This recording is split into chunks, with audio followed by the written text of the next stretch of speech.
po zakonisht kur punon për interesat qytetare dhe interesat partijake rriten. Si dëshmi e gjallë është Albin Kurti në kohën opozitare.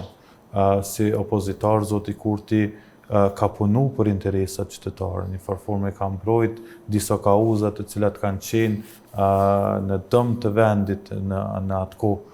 Mirë po, kur erdhin pushtet, ndodhi totalisht e kundërta, pra nuk arriti ta trashëgoj edhe në pushtet atë të cilën e kishte në opozitë. Pra, varësisht, do të kalojme të gjitha me radhë. Pikë pari, zoti Kurti ka arë si një ideolog shumë i madh, një njeri që është thirrë në bashkimin kombëtar, një njeri cili është thirrë në ideologji të majta, sociale. Jo, shka unë nuk jena kaq naiv dhe kuptojmë qysh bëhet bashkimi kombëtar edhe qysh nuk bëhet. Bashkimi kombëtar është proces. Jo, më nisëm me rend, kjo ka ne parë. Ma konkret pa. Po mërë, kemi aspektin ekonomik.